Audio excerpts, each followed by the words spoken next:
Bismillahirrahmanirrahim. Assalamualaikum warahmatullahi wabarakatuh. Perkenalkan, nama saya Miftah Rahayu dengan NIM 225336684. Pada kesempatan kali ini saya akan menjelaskan mengenai pengantar jaringan, yaitu pada modul aturan. Tugas ini saya buat untuk memenuhi tugas mata kuliah jaringan komputer dasar. Langsung saja untuk topik yang pertama, yaitu mengenai dasar-dasar komunikasi. Jaringan bervariasi dalam ukuran, bentuk, dan fungsinya. Mereka bisa jadi rumit seperti perangkat yang terhubung melalui internet, atau sederhana dua komputer yang terhubung langsung satu sama lain dengan satu kabel. Orang pasti bertukar ide menggunakan berbagai metode komunikasi. Namun, semua metode komunikasi memiliki beberapa elemen yang sama, yaitu ada sumber pesan atau pengirim. Yang merupakan sumber pesan adalah orang atau perangkat elektronik yang perlu mengirimkan pesan ke individu atau perangkat lain. Yang kedua ada tujuan pesan atau si penerima yang bertujuan yang di sini tujuannya menerima pesan dan menafsirkan apa isi dari pesan yang dikirimkan itu tadi. Yang selanjutnya ada saluran.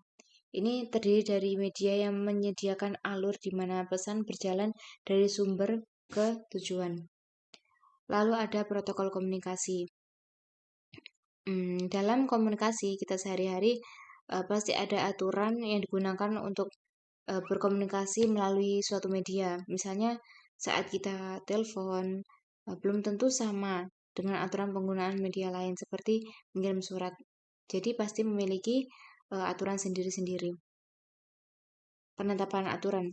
Sebelum berkomunikasi dengan yang lain, setiap individu harus menggunakan aturan atau kesepakatan yang ditetapkan dari kedua belah pihak. Ada beberapa protokol yang harus dipertimbangkan yang merupakan yang dijadikan syarat agar berhasil menyampaikan pesan yang dapat dipahami oleh penerima, yaitu pengirim dan penerima yang teridentifikasi dengan bahasa dan juga dengan bahasa dan tata bahasa yang umum sehingga mudah dipahami oleh banyak orang karena bahasa yang sudah sering kita gunakan. Lalu kecepatan dan waktu pengiriman serta persyaratan konfirmasi atau pengakuan. Lanjut pada persyaratan protokol jaringan.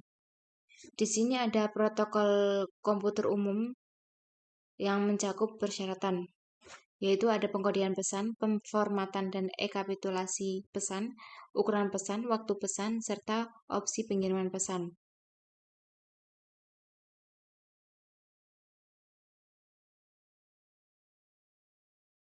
Lalu pemformatan dan ekapitulasi pesan.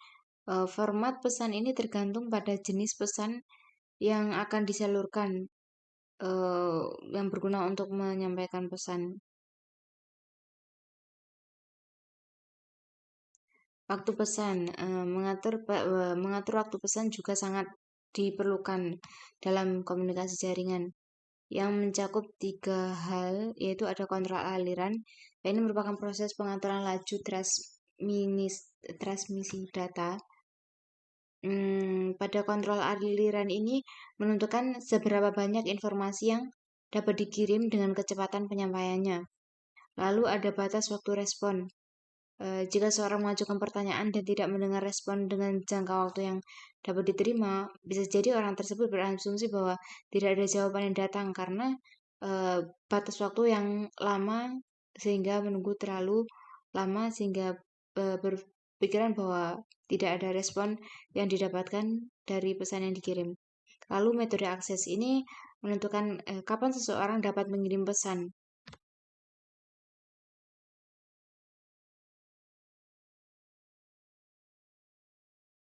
Lalu catatan tentang icon node. Di sini ada 3 gambar yang menunjukkan perbandingan opsi pengiriman yang berbeda menggunakan icon simbol, yaitu ada unicast seperti ini, lalu multicast, dan juga siaran.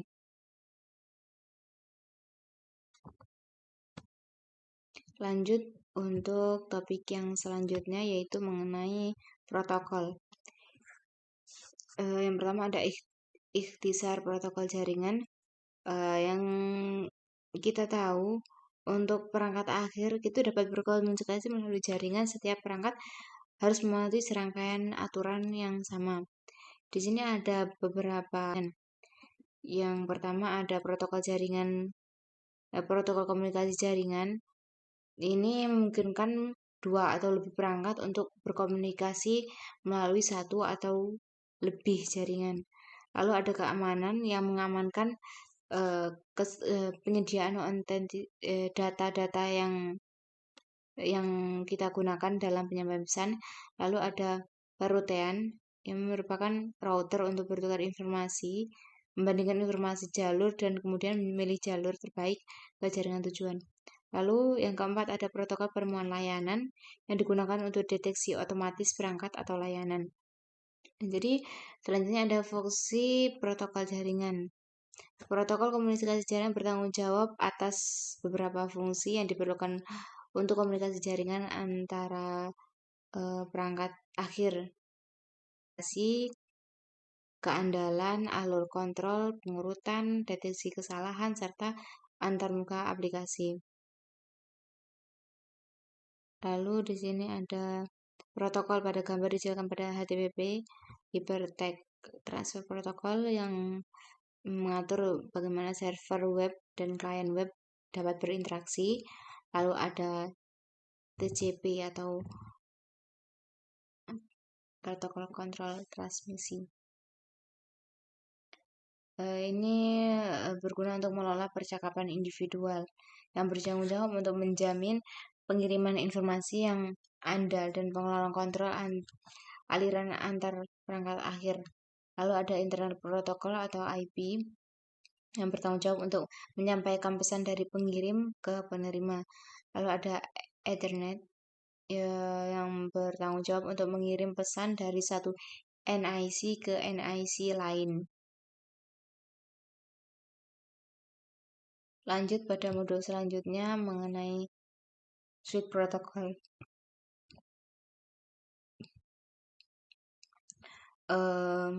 Rangkaian evolusi switch protokol merupakan sekumpulan protokol yang bekerja sama untuk menyediakan layanan komunikasi jaringan yang komprehensif. Lalu di sini ada beberapa evolusi, yaitu Internet Protocol Suite atau TCP atau IP, protokol interkoneksi sistem terbuka, AppleTalk, serta Novel Network.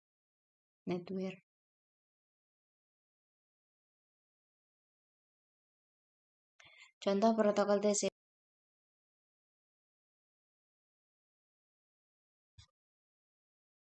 Lanjut pada topik selanjutnya, yaitu mengenai organisasi standar.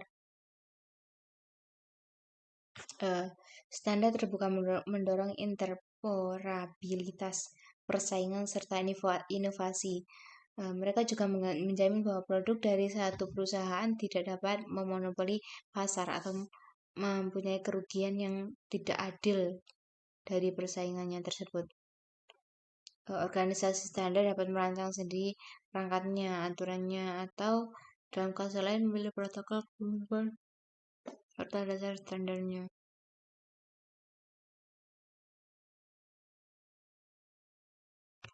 Standar internet.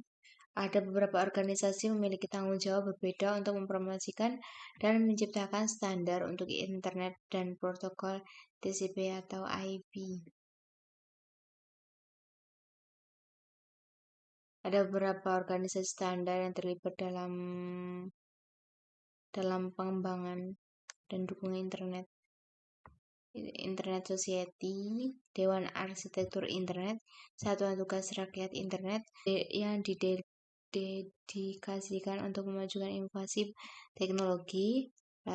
Lanjut ada Electronic Industry Alliance, lalu Asosiasi Industri Komunikasi, serta Situs Standarisasi Persatuan Telekomunikasi Internasional. Lanjut pada topik model referensi. Untuk manfaat penggunaan model berlapis, Ini ada beberapa keuntungan menggunakan model ini, yaitu membantu dalam desain protokol karena protokol yang beroperasi pada lapisan tertentu telah menentukan informasi yang digunakan dan antarmuka yang ditentukan ke lapisan di atas dan di bawah. TCP/IP itu pada lapisan akses jaringan. Rangkaian protokol TCP/IP tidak menentukan protokol mana yang akan digunakan saat melakukan transmisi melalui media fisik, yang hanya menjelaskan handoff dari lapisan internet ke protokol jaringan fisik.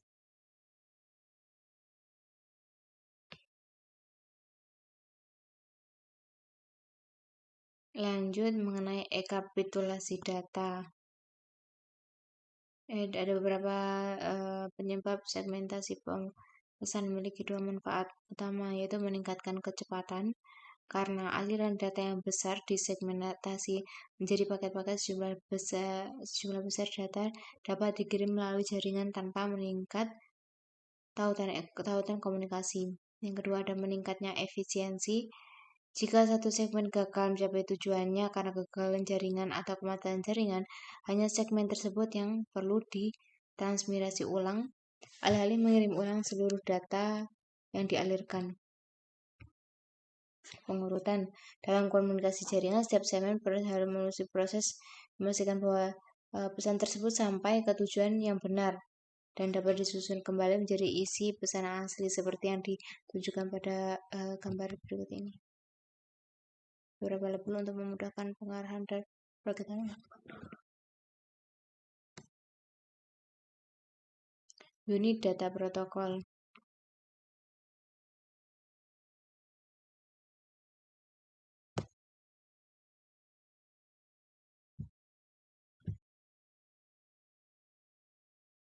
Kita lanjut saja untuk topik yang selanjutnya, yaitu mengenai akses data. Lapisan jaringan dan data tidak bertanggung jawab untuk mengirimkan data dan perangkat sumber ke perangkat tujuan seperti yang ditunjukkan pada gambar. Protokol di kedua lapisan berisi alamat sumber dan tujuan, namun alamatnya memiliki tujuan berbeda. Ada dua alamat yang dimaksud, yaitu alamat sumber dan tujuan lapisan jaringan yang merupakan bertanggung jawab untuk mengirimkan paket IP dari sumber asli ke tujuan akhir yang mungkin berada di jaringan yang sama atau jaringan jarak jauh.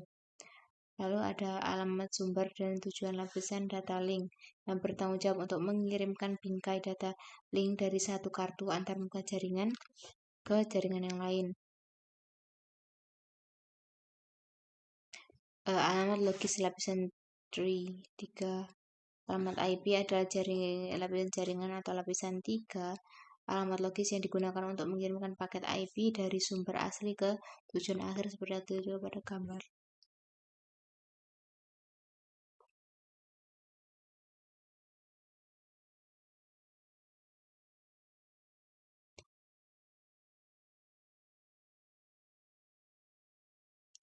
Perangkat di jaringan jarak jauh ada beberapa alamat lapisan jaringan dan lapisan data link ketika perangkat berkomunikasi dengan perangkat di jaringan jarak jauh. Seperti contoh, kita memiliki komputer client address. Alamat fisik lapisan data link 2 memiliki peran yang berbeda. Tujuan dari alamat data link adalah untuk mengirimkan frame data link dan satu antarmuka jaringan ke antarmuka jaringan yang lain di jaringan yang sama.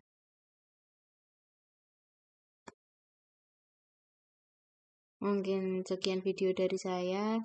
Mohon maaf karena video ini sangat-sangat jauh dari kesempurnaan dan masih banyak kekurangan. Ada kurang lebihnya, saya mohon maaf yang sebesar-besarnya. Wassalamualaikum warahmatullahi wabarakatuh.